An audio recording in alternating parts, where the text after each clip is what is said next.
Questa trasmissione è offerta da Begin.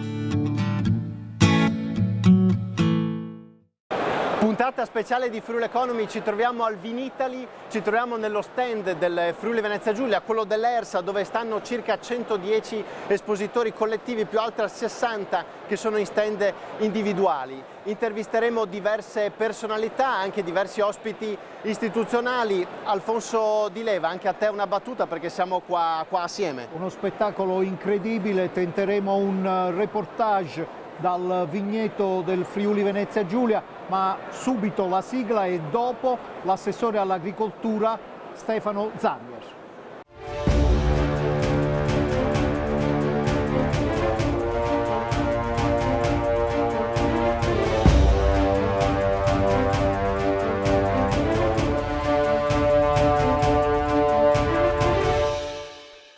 Siamo con l'assessore Zannier lo stand del Friuli Venezia Giulia, uno dei più grandi dell'edizione 2019 di Vinitaly, quasi 13.000 metri quadrati, a conferma della centralità del vigneto Friuli, non solo in questa manifestazione ma nell'intero panorama enologico italiano ed europeo.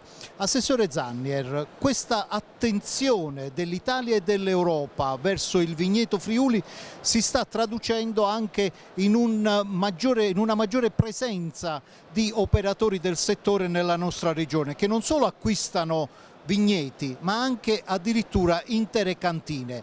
Questa è un'opportunità o un rischio per il vigneto Friuli? Ma allora, io credo che come sempre le opportunità e i rischi siano un mix ineludibile. Certo è che nel momento in cui ci sono degli operatori che da fuori vengono ad acquistare vigneti o aziende nel nostro territorio, significa del pari che ci sono nostre aziende che hanno dismesso la loro attività. La grande domanda e il grande interrogativo è quello di cercare di definire e capire quali sono le motivazioni che hanno portato a questo tipo di scelta da parte dell'imprenditore. È questa la sfida che un'amministrazione e una regione deve intraprendere e sulla quale deve cercare di trovare poi gli strumenti, perché tutti vorremmo che siano i nostri produttori a portare avanti quelle che sono le produzioni della nostra regione, questo è indubbio. Parlava di sfide, la grande sfida del mondo del vino del Friuli Venezia Giulia è l'export. Come la regione sostiene i nostri produttori nella conquista dei mercati internazionali? Guardate, vi faccio solo un paio di esempi, perché oggi siamo qui a Vinitaly con 110 aziende all'interno dello stand di ERSA, 15 giorni fa eravamo a Düsseldorf a ProWein con 64 aziende. Questi sono spazi che probabilmente aziende singole, viste anche le dimensioni delle nostre aziende, non avrebbero potuto accedere a questi spazi perché comunque i costi sono importanti e c'è necessità anche organizzativa importante. Il dare lo spazio e la possibilità di essere presenti dove poi si incontra la domanda e l'offerta, questo è già un primo segnale. Ma ce ne sono altri e alcuni credo che nei prossimi giorni potranno trovare delle iniziative interessanti, sono quelle di riuscire a collegare player internazionali rispetto ad un sistema regione che possa fare da collettore per tutti i nostri produttori.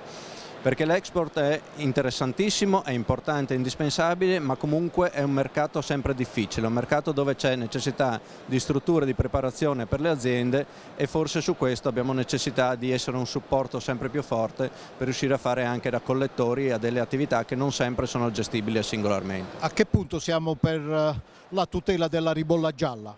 Io dico molto bene, nella realtà potrei dirvi molto di più, ma non ho nessun interesse a farlo fino a quando non vedo i documenti che a questo punto sono solo questioni legate a attività tecniche con il Ministero. Tradotto a livello regionale la partita è chiusa, finalmente, aggiungerei. Ma mi piace parlare vedendo i documenti alla mano perché comunque sarà un percorso dove regione, produttori, ministero e comunità europea dovranno fare un percorso assieme, perché non è che noi decidiamo e automaticamente tutto viene tradotto in documento scritto, però sono molto fiducioso perché almeno la partita in casa nostra l'abbiamo chiusa.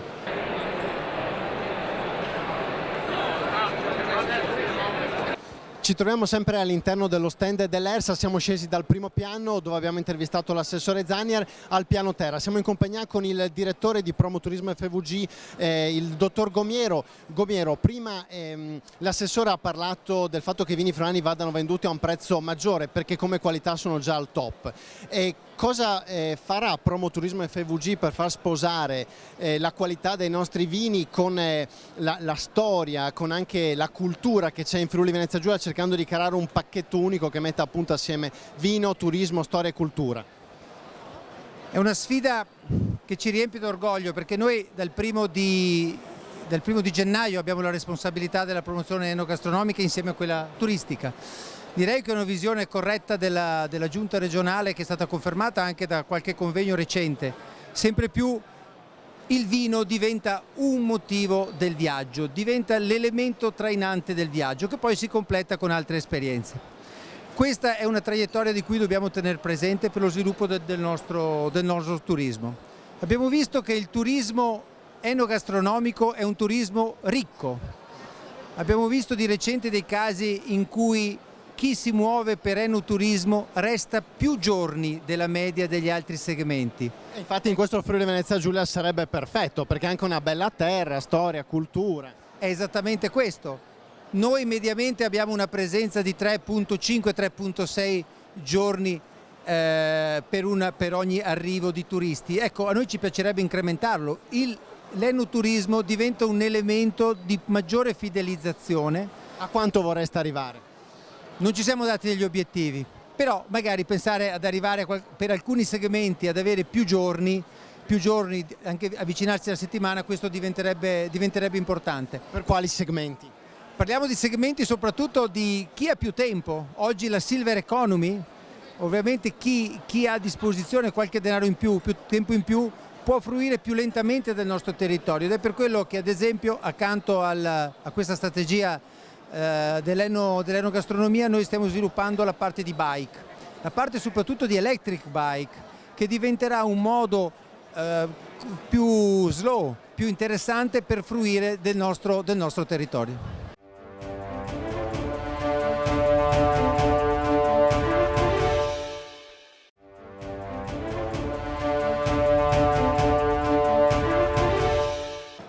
Turismo sostenibile ma anche attività produttive sostenibili. Dal Vinitaly 2019 una novità, il primo bilancio di sostenibilità ambientale di un'azienda vitivinicola del Friuli Venezia Giulia. Qui con noi Ornella Venica che ci racconta di cosa si tratta. Bilancio di sostenibilità vuol dire per un'azienda vitivinicola come la Venica e Venica di Dolegno del Coglio non solo attenzione all'ambiente, quindi non solo una certificazione ambientale come Viva, ma anche un'attenzione alla sostenibilità sociale ed economica. Messi insieme questi tre fattori fanno, io dico, l'importanza di un'azienda, ma possono fare l'importanza di un territorio. Se tutte le aziende cominciassero a ragionare in termini di sostenibilità ambientale, sociale ed economica, porteremo, io dico, nel mondo un territorio con delle valenze agronomiche, valenze ambientali e valenze turistiche. Tutti insieme possiamo fare la differenza e lo strumento migliore in questo momento è senz'altro il bilancio di sostenibilità. Un lavoro impegnativo ma rappresenta quello che siamo oggi attraverso quello che siamo stati nel passato, ma soprattutto un progetto per il futuro, per i nostri figli. Qualità dei vini, qualità del lavoro, qualità dell'ambiente, un trinomio vincente. A te la linea, Massimo. Siamo in compagnia di Martin Figel di Oslavia. Quando parliamo di territorio, di qualità, parliamo sicuramente in questo caso con un'altra istituzione. Figel, Oslavia ha chiuso la partita della ribolla gialla. Quanto tempo ci è voluto per chiudere questo storico risultato e perché in Friuli Venezia Giulia i produttori non riescono a trovare un accordo analogo che tuteli tutta la regione? Da parte nostra c'è stato veramente un lavoro incredibile anche di apertura, perché comunque abbiamo cercato di trovare una quadra che possa andare un po' bene per tutti. Noi dalla parte nostra abbiamo cercato di venire incontro alle varie esigenze preservando però le nostre prerogative, che sono poi quelle che hanno creato questa ribolla di Oslavia. Quindi abbiamo cercato di mettere delle condizioni che devo dire che sono state anche accettate per quanto riguarda la DOC regionale della ribolla, e quindi siamo abbastanza soddisfatti. Sì, chiaramente manca la chiusura del cerchio e quando verrà appunto messa in atto questa nuova DOC. Spero che sarà fatto in tempi abbastanza brevi, perché la vendemmia ormai è alle porte. Questo Vinitaly comunque testimonia il fatto che è un vitigno che assolutamente oggi gode di un grandissimo appeal, e la cosa che mi rende orgoglioso è che comunque noi come associazione, seppur piccola quant'è, che appunto raggruppa solo 6 produttori, però devo dire che abbiamo fatto un bel lavoro, perché la gente che arriva al Vinitaly ci riconosce, sa cosa sta bevendo, e quando chiede una ribolla di Oslavia sa anche cosa trova nel bicchiere. Ecco, bisognerebbe cercare di arrivare a un'intesa del genere anche su tutti i produttori del Friuli Venezia Giulia. Perché sul disciplinare non si riesce a trovare un accordo fra pianura e collina? Beh, insomma, questa è una domanda da $1 milione, nel senso che comunque... Ci dica la sua versione. Ma io ho cercato veramente,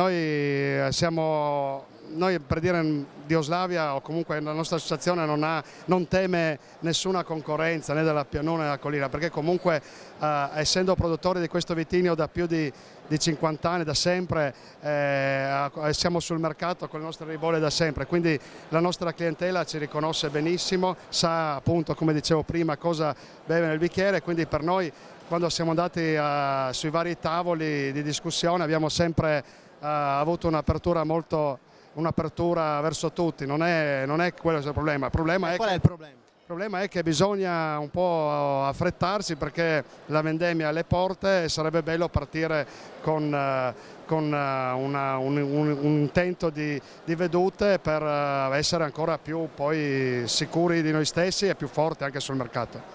Bene, ringraziamo Martin Figel, e adesso con Alfonso Di Leva l'intervista a Elda Felluga.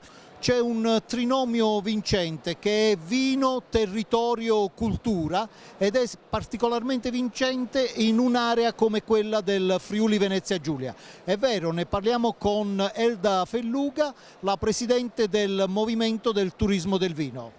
Grazie, certamente. 27 anni fa nasce una manifestazione chiamata Cantine Aperte, l'ultimo weekend di maggio, anche quest'anno si riavrà questa manifestazione che celebra proprio quello che tu hai detto. Cioè il vino quanto elemento di conoscenza di un territorio, il vino che lega le eccellenze, lega le peculiarità della tua terra e che fa un po' da filo conduttore alla scoperta di quello che è intorno a questo vino, c'è intorno a questo vino, e lo lega logicamente al proprio territorio vocato, alla qualità di un prodotto, alle storie delle famiglie che legano questa realtà, indubbiamente anche a quello che può essere il legame con tutto il mondo della cultura.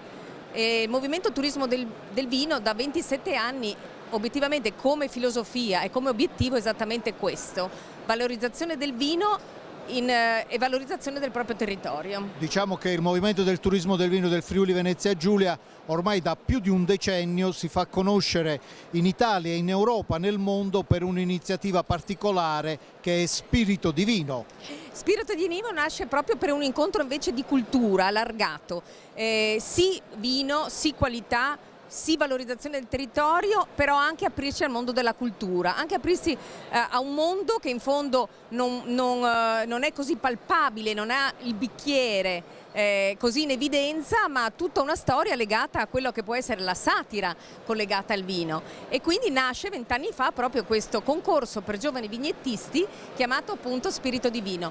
In tutti questi anni noi abbiamo avuto oltre 7.000 vignette provenienti da tutto il mondo, e con anche angolature e riflessioni proprio riguardo anche un mondo del vino dove magari in quel paese, in quell'angolo sperduto anche del mondo, il vino non è così conosciuto.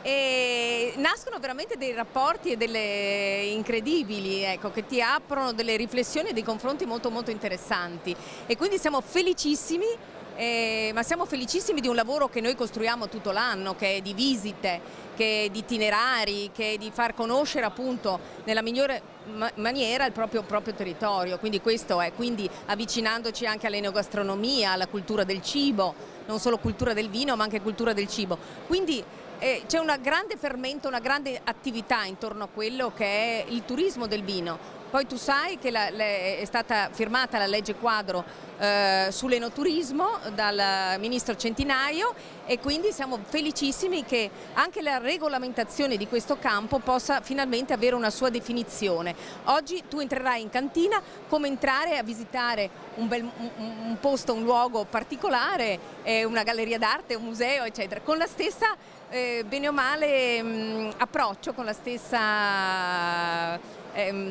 bellezza, perché il mondo del vino è un mondo di bellezza, è un mondo che va indubbiamente fatto capire anche alle persone che magari non lo conoscono così da vicino, ma ti apre le porte esattamente a questo, alla conoscenza, alla passione di uomini e donne che hanno creduto non solo nella propria azienda ma hanno creduto soprattutto in quel territorio. Questa carta geografica ce lo dimostra. Papà nel 1956 decide appunto che questa era l'etichetta dei suoi vini e il legame forte con la sua terra logicamente si sente ancora oggi. Un'etichetta che viaggia nel mondo, 80 paesi e da oltre 60 anni, quindi importante per noi indubbiamente. Uomini, donne e famiglie del Friuli che hanno portato i vini e il territorio del Friuli in giro per il mondo. Massimo, a te per un'altra storia di grandi vini, grandi famiglie.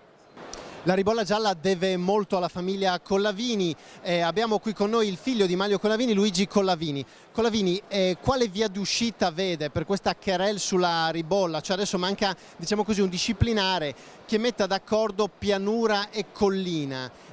Come vede una via d'uscita e quanto preoccupa il fatto che il Friuli Venezia Giulia non riesca ancora a tutelare questo importantissimo vitigno? Ma io credo che alla fine, come sempre, prevarrà la ragione, perché è interesse di tutti trovare un accordo e probabilmente magari una soluzione potrebbe essere quella di fare due stili diversi, una per la pianura e una per la collina. Cioè proprio due disciplinari diversi? Ma io non voglio dare idee, ma potrebbe essere una soluzione. Però l'importante è che si trovi un accordo, anzi direi di più, l'importante è non litigare, perché quando si litiga poi tutti abbiamo da perderne, per cui troviamo un accordo tutti assieme e andiamo avanti e portiamo avanti il nome della Ribolla Gialla, che è un grandissimo patrimonio che non può essere perso, è perduto o sperperato così.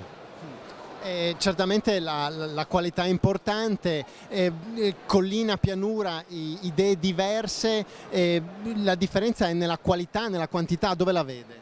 Diciamo che anticamente la Ribolla era sempre più piantata in collina rispetto alla pianura, però adesso non vuol dire che venga meglio o che venga peggio. Parlavo di stili prima, probabilmente bisognerebbe interpretare una ribolla per la pianura e una ribolla per la collina. Ferma in collina e spumantizzata in pianura? Non lo so, la nostra spumantizzata ha un modo tutto suo di essere e di esistere da sempre.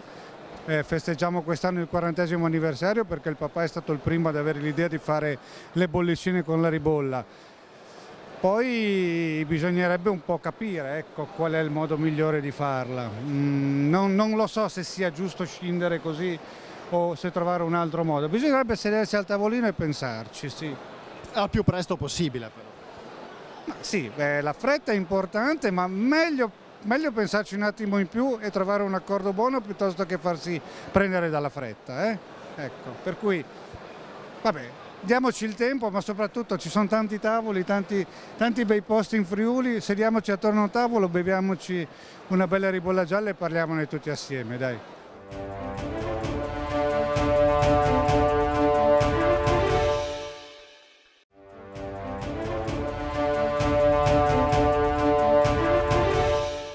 Grazie Massimo, parliamo di export e parliamo di export con il globetrotter del vigneto Friuli, Marco Fantinel, che gira i 5 continenti per far conoscere e apprezzare il vigneto del Friuli Venezia Giulia. I vini di Marco Fantinel e della sua famiglia sono presenti in 93 paesi e lui ricorda un po' sia i falegnami di Manzano che giravano il mondo, l'Europa con le loro sedie, sia i meccanici di Butrio e dell'Alto Friuli che portavano in giro con la loro valigetta le lavorazioni meccaniche. Marco va in giro non più con la valigetta e una bottiglia di vino, ma con i nuovi strumenti.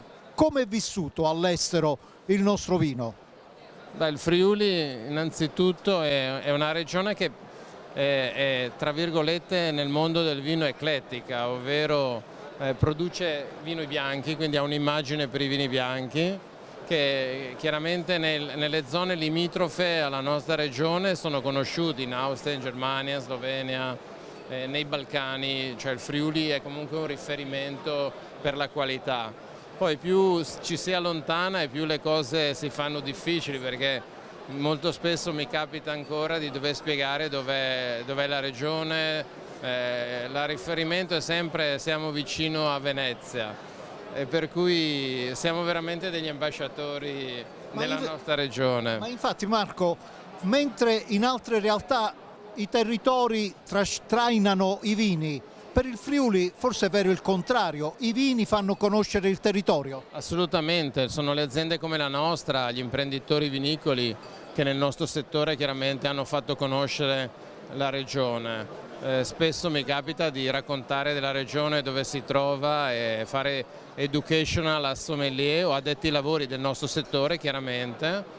Parlo di paesi come l'Africa, noi siamo presenti in Africa, in Asia, in Cina, sto andando spesso in Indonesia, in queste zone qua o in Sud America, in queste zone qua il Friuli non è ancora un riferimento. Marco, ma la Cina è veramente il sol dell'avvenire? La Cina è una grande opportunità, però un'opportunità che noi imprenditori dobbiamo cogliere con un lavoro duro, intenso, andando là, facendo conoscere i nostri prodotti. Non è in discesa la Cina per un'azienda vinicola italiana e non solo friulana. Grazie Marco, e Massimo ti passo la linea per una nuova intervista. Allora, siamo in compagnia di Robert Princic, presidente del Consorzio Collio. Quali sono i mercati emergenti all'estero per i vostri prodotti vinicoli? Beh, il Collio sicuramente ha ancora le sue basi forti in Italia, questa è la prima cosa da dire indubbiamente, proprio perché le piccole aziende tendono a rimanere sui mercati italiani, mentre le aziende più grandi, più strutturate puntano ai mercati esteri. Ecco, quali esteri? Sicuramente gli Stati Uniti sono il primo mercato, però anche i mercati limitrofi, può essere l'Austria, la Svizzera o la Germania. Questi sono sicuramente i mercati ormai consolidati, perché il pubblico stesso è un pubblico consolidato che conosce il vino, conosce il Collio. Altri mercati nuovi ci possono essere mercati asiatici, sicuramente il Giappone è un mercato che conosce molto bene i vini del Collio, nel contempo però ci sono mercati sui quali in qualche modo ci stiamo avvicinando o comunque stiamo cercando di capire. La Cina, il Porto Franco esatto di Trieste vi potrà aiutare per la Cina? Beh, molto probabilmente sì, è una cosa anche chiaramente nuova, tutta da capire, sicuramente è una strada, sicuramente è un modo forse più facile per arrivare su determinati mercati. Logicamente poi ci vuole però grande lavoro, perché bisogna comunque insegnare ai produttori come affrontare questo mercato, ma nel contempo bisogna anche comunque insegnare ai cinesi a bere il nostro vino, insomma. In Italia sicuramente molti cinesi già consumano i nostri vini, insomma, però chiaramente è importante anche raccontarli all'estero, arrivare direttamente da loro e cercare di spiegare quali sono le caratteristiche dei nostri vini. Ecco, ai cinesi piace di più i bianchi e i rossi, quali sono le, diciamo così, le varietà che piacciono di più? Beh, è risaputo che comunque la Cina consuma più rossi, questo è risaputo anche perché i dati portano verso l'85% di rosso, una piccola parte di bollicine e poi alla fine sicuramente i bianchi. chiaramente è un mercato completamente nuovo, perché la cultura è tutta da fare letteralmente, bisogna spiegargli certe volte come si consuma il vino, che caratteristiche ha. I loro vini, per loro il vino è un mondo nuovo letteralmente, e quindi va valorizzato. Ecco, ultima domanda, Princic, il vino può essere un modo per attirarli a venire a fare da turisti anche in Friuli Venezia Giulia, cioè il vino può essere un'esca per portarli in un territorio ricco di cultura e storia come il Friuli Venezia Giulia, dove possono continuare a bere ma dove possono anche fare i turisti? Beh, l'abbinamento, diciamo, cibo, vino, territorio, turismo, sono tutte cose che comunque vanno insieme, devono essere portate avanti insieme, capite e spinte, perché per logica il turista si avvicina molto di più al vino quando visita il territorio, conosce il vino e rimane qualcosa, diciamo, è un ricordo che comunque porta a casa. Questa è la cosa più importante, quindi sicuramente è così. Ecco, assieme al cicloturismo, come diceva Gomiero. Beh, cicloturismo è un'altra nicchia, noi sul Coglio abbiamo delle piste ciclabili, progetto impostato già diversi anni fa con il finanziamento della provincia, della Camera di Commercio e con il sostegno della Regione, sostenuto poi anche da tutti i comuni. Quindi abbiamo già delle piste funzionanti che chiaramente vanno continuamente riscoperte, riproposte e raccontate. Un Sauvignon sul tetto del mondo, la qualità dei vini bianchi friulani è apprezzata in Friuli, è apprezzata in Italia, in Europa e riscuote successo in tutti e 5 i continenti. Un Sauvignon friulano, quello dell'azienda Pittars di San Martino al Tagliamento, è il vincitore dell'ultimo concorso mondiale dei Sauvignon come miglior Sauvignon italiano fra i 6 migliori Sauvignon del mondo. Con noi c'è Nicola Pittaro, al quale chiediamo: perché questo Sauvignon è così buono? Il nostro Sauvignon è stato riconosciuto come il migliore italiano, il punteggio in assoluto più alto, da una giuria di esperti, enologi, enotecnici e giornalisti che hanno riconosciuto all'unanimità con una degustazione alla cieca il valore del nostro Sauvignon.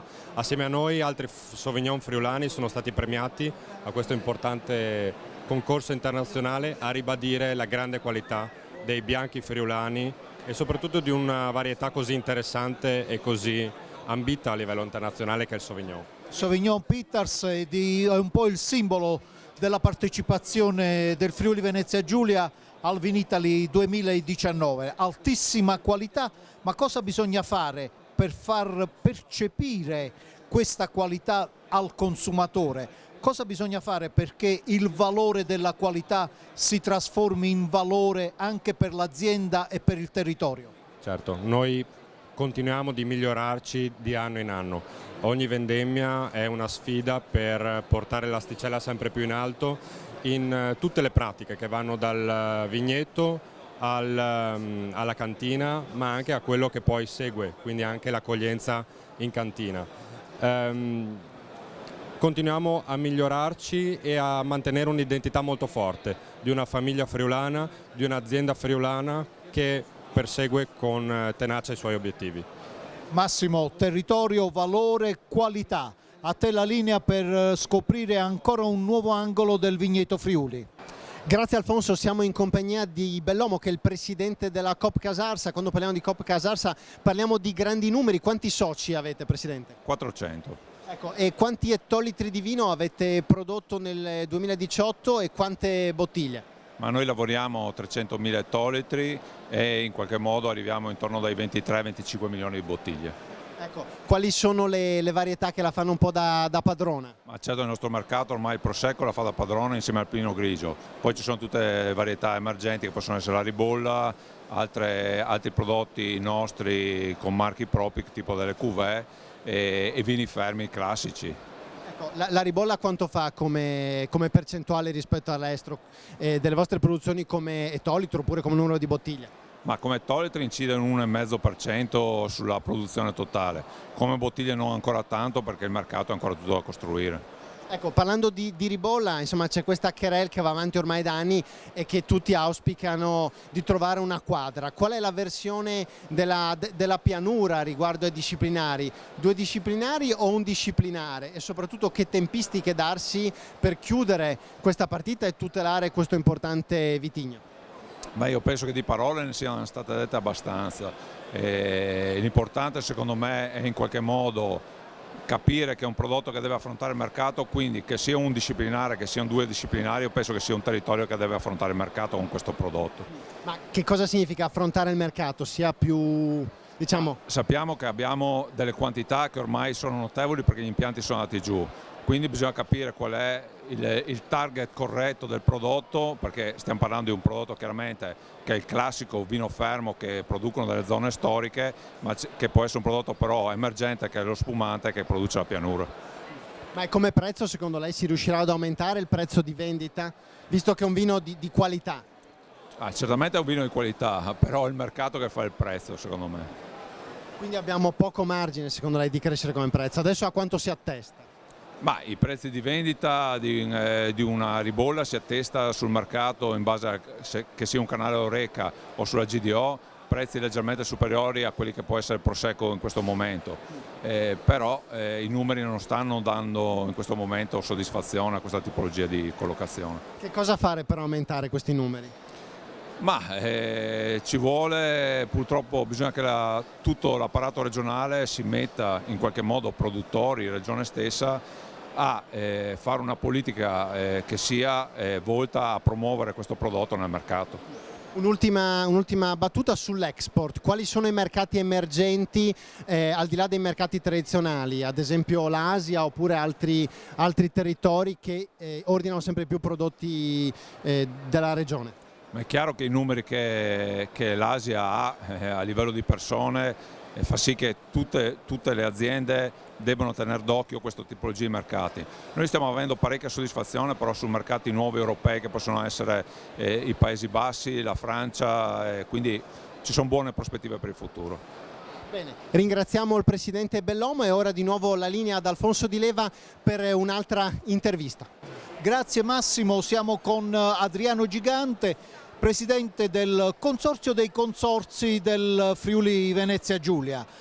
170 produttori, 13.000 bottiglie di vino, 12.000 calici al giorno solo per far conoscere il vino del vigneto Friuli. Numeri incredibili, un successo al di là delle aspettative. Adriano Gigante, un suo primo bilancio di Vinitaly 2019.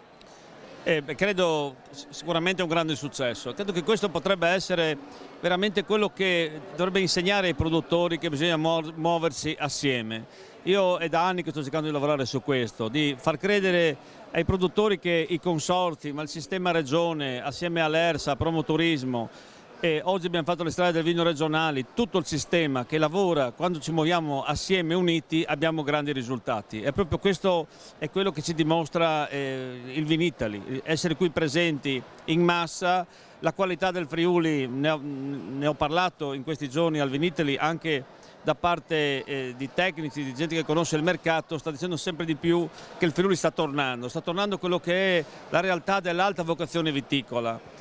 Certe zone italiane hanno spinto molto, il Friuli se vuoi è rimasto tranquillo con la sua produzione, con la sua qualità, con il suo modo di fare da friulano, e credo che se ci muoviamo assieme, ripeto quello che ho detto prima, questo ci dà grandi risultati, per cui la strada secondo me futura, se vogliamo far crescere proprio questa immagine, è quella di muoverci sempre più in blocco possibile. Gigante, ma questa strada riesce a creare valore anche con il riconoscimento di un prezzo adeguato, riesce a creare valore per i produttori e per il territorio?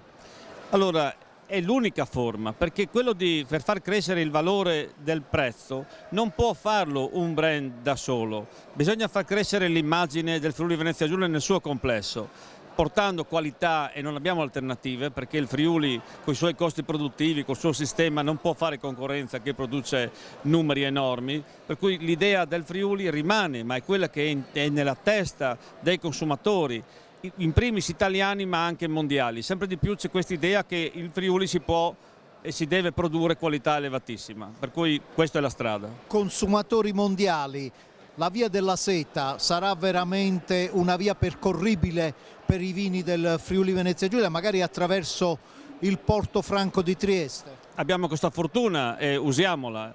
Abbiamo appena fatto degli eventi insieme ai consorzi regionali, Colli Orientali e Collio assieme, degli eventi dove hanno capito che comunque qui c'è una qualità assoluta, per cui credo che Questa è una strada, abbiamo la fortuna, come ho detto prima, di avere Trieste, di avere un collegamento, ne ho parlato proprio questi giorni col Presidente Federiga, dove ci sono già dei contatti importanti, lavoriamoci dietro perché sicuramente con l'aumento anche degli ettari che abbiamo in Friuli da 20 a 25, 26 mila in poco tempo, c'è lo spazio per poter andare anche su questi mercati. Gigante, l'ultima domanda, ma questa benedetta ribolla gialla, a che punto siamo? Riusciremo a tutelarla o farà la fine del Tokai? No, allora il tavolo verde ha già concluso, il problema adesso è tecnico, abbiamo tutta una serie di problemi già affrontati col Ministero, ma l'accordo fra i produttori c'è, adesso la questione è ministeriale e in particolar modo con la Comunità Europea, che ci sono tutta una serie di cose da mettere a posto, per il resto c'è già l'accordo. Massimo, Adriano Gigante ci ha dato la notizia, c'è l'accordo sulla ribolla gialla, a te per un nuovo angolo del Vigneto Friuli.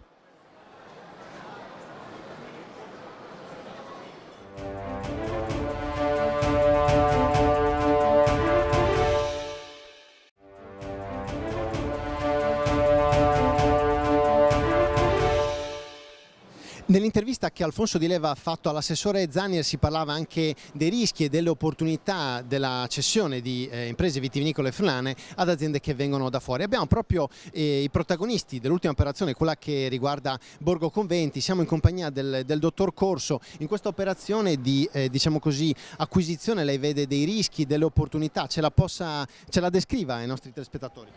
Buonasera, grazie. Rischi in questa operazione non ne vedo solo l'opportunità per un'azienda storica friulana di crescere, di rinverdire i fasti di un tempo. In che modo? Utilizzando la forza vendita e la forza di un'azienda quale Villa Sandi per portare avanti il nome, il marchio di Borgo Conventi. Che rimane quindi il marchio? Il marchio Borgo Conventi rimane, verrà solamente potenziata grazie alla sinergia delle due aziende, potenziata principalmente la rete vendita, ma con un occhio di riguardo anche alla produzione e alla qualità della produzione. Quali mercati magari con questa joint venture riuscirete ad approcciare rispetto ad oggi? Villa Sandi distribuisce i propri prodotti in un centinaio di mercati nel mondo, Borgo Conventi è presente in una decina di mercati, ce ne mancano 90. Sì. È molto semplice. E quindi chiediamo anche al dottor Gava, rappresentante in questo caso di Villa Sandi, quali sono gli obiettivi di questa operazione e se i friulani si devono preoccupare o meno per questo genere di operazioni. Beh, innanzitutto gli amici friulani non si devono assolutamente preoccupare di questa operazione perché il life motto di Villa Sandi è appunto quello di rilanciare quella che è una zona ad altissima vocazione, qual è quella del Coglio e quella di Borgo Conventi in particolare. La vostra è una forza anche e soprattutto commerciale, come diceva Corso, cioè riusciranno ad arrivare in oltre 90 mercati dove per adesso non ce la facevano, quindi vede più un'opportunità, un obiettivo che secondo lei si centrerà in tutti questi 90 nuovi mercati oppure solo in alcuni? Ma il nostro scopo, questa Villa Sandi è un'azienda di territorio, un'azienda familiare, la famiglia Moretti Polegato da sempre investito nel territorio, quello di soprattutto di andare a esplorare quelli che possono essere anche nuovi mercati, perché no, per la zona Coglio, che è comunque vista dappertutto come una zona ad altissima vocazione vitivinicola e dove la qualità è una cosa veramente indiscussa. Ecco, quali nuovi mercati le vengono in mente? Ma sicuramente il potenziamento del mercato statunitense è uno dei nostri fil rouge che lega la nostra volontà di espansione in quel mercato. E la Cina col Porto Franco di Trieste? Never say never, come dico sempre. Potrebbe essere anche la Cina un mercato veramente molto appetibile per il Coglio e per Borgo Conventi in particolare. Bene. Ringraziamo e adesso di nuovo la palla passa ad Alfonso Di Leva. Grazie Massimo, siamo in un altro angolo del vigneto della nostra regione, un angolo altamente simbolico, siamo alla Cormons, alla cantina produttori di Cormons, in una vigna dal nome assolutamente affascinante, la Vigna della Pace, che ha prodotto il vino della pace, un vino, bottiglie che sono state donate ai presidenti di tanti stati in tutto il mondo. Dal vino della pace al mercato con la ribolla gialla. Presidente Bregant, Filippo Bregant, presidente della cantina dei produttori di Cormons, la prossima tappa? La prossima tappa è un nuovo progetto che nasce dall'idea del nuovo direttore generale Alessandro Dalzovo, che è di ripresentare il vino della pace in una nuova veste con un nuovo obiettivo. Quindi un vino per il mercato, un vino molto importante per l'azienda, che diventerà un vino di punta, il nostro prodotto di più alta qualità per l'azienda, e quindi un nuovo vino per il mercato. Lo presentiamo quest'anno con l'annata 2017, che è stata con un'etichetta disegnata da Roberto Capucci, che è uno stilista di fama mondiale, diciamo, e con la poesia Prosit del nostro poeta Paolo Menon. Ancora una notizia dal reportage dal vigneto Friuli: Cormons torna a essere emissario di un messaggio di pace, ma c'è anche un valore economico da tutelare. La cantina produce 500.000 di bottiglie di ribolla, ma con quale remunerazione per i produttori di uve del Collio e dei colli orientali? O la cantina, per mantenere queste quantità di produzione, è costretta a comprare le uve fuori da questi territori? Direttore Alessandro Dalzovo. No, assolutamente no. Intanto buonasera a tutti. La cantina è autosufficiente per quanto riguarda la produzione della ribolla gialla. La ribolla gialla è un valore aggiunto per tutto il territorio e soprattutto per la cantina. Abbiamo la possibilità di diversificare la sua destinazione, essendo un vitigno molto versatile, quindi la produciamo sia nella versione ferma dai nostri produttori, dai nostri soci conferitori del Collio, e sia in versione spumantizzata. La cantina ha un impianto di spumantizazione molto importante e questo ci permette di valorizzare un vitigno molto versatile che, gestito in modo diverso in vigna, permette di produrre un grande vino bianco ed anche un grande vino spumante. Un'ultima domanda per il Presidente. C'è un vero e proprio patrimonio incredibile all'interno della cantina. Sono le botti dipinte da decine e decine di artisti di altissimo livello italiano e internazionale. Presidente, quando gli appassionati di vino, arte, cultura potranno visitare, vedere questa bellezza incredibile che custodite nella vostra cantina? Possono vederli sempre, perché noi siamo aperti tutto l'anno, basta prenotare. Le visite guidate è un progetto che è partito l'altro anno, è stata effettuata anche grazie a un contributo della Regione Friuli Venezia Giulia, un restauro di queste botti, recuperando e valorizzando nuovamente queste opere d'arte che sono state fatte da diversi e illustri pittori e artisti, e quindi è possibile venire a visitarci, basta prenotare anche all'ultimo momento. Noi siamo sempre disponibili, è sempre un piacere ospitare all'interno della nostra realtà i visitatori e far vedere come lavoriamo, come produciamo, far vedere dove nasce il nostro prodotto e da dove arriva quello che produciamo. Massimo, di nuovo a te la linea con il trinomio che è il filo conduttore di questa edizione di Vinitaly: grandi vini, cultura, territorio. A te la linea. Allora, in compagnia di Germano Zorzettig dell'azienda L'Asclusa, che avevamo visitato anche assieme a Paolo Bassi, che ringraziamo per tutte le riprese fatte. Allora, Zorzettig, siamo qui nella giornata di lunedì. È stata una giornata positiva, visto tanto movimento, anche magari degli accordi interessanti per la sua azienda? Ma chiaramente il lunedì è una giornata campale per quanto riguarda questa manifestazione. Noi abbiamo anche ieri naturalmente abbiamo avuto dei contatti molto interessanti. Per esportare? Ma anche a livello nazionale, ma anche per l'esportazione. Quali mercati magari vede come possibili adesso dopo questi potenziali accordi? Credo che noi a livello Friuli, almeno per quanto riguarda la mia azienda, quello che tentiamo di consolidare è comunque il mercato europeo. Non tralasciamo il fatto di andare anche oltreoceano con dei contatti. Adesso va di moda la Cina, ci sono stati dei contatti interessanti. Legati anche al Portofranco? Legati un po' forse anche al Portofranco. Vediamo di sviluppare anche questo tipo di progetto, che mi sembra che per il nostro territorio e soprattutto per la nostra regione sia un progetto molto interessante. Sì, un altro progetto molto importante è chiudere il progetto Ribolla Gialla.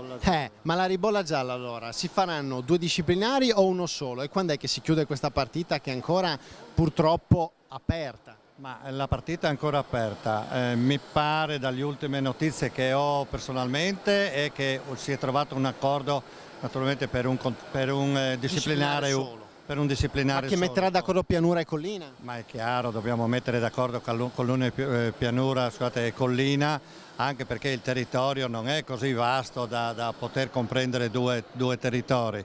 L'importante è lavorare sulla qualità, l'importante è lavorare sulla tutela di una varietà che è solamente regionale e quindi credo che si debbano trovare quelle sinergie che ci portano a un risultato comune. Entro quando?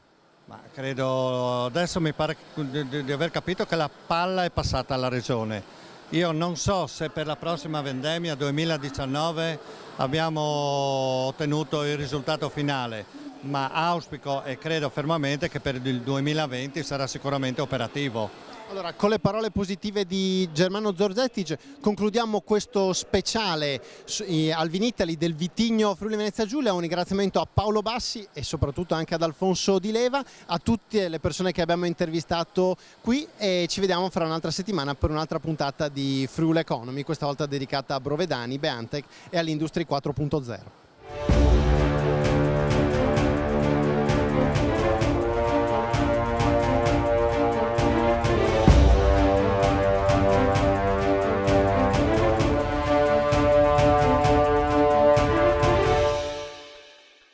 Questa trasmissione è stata offerta da Begin,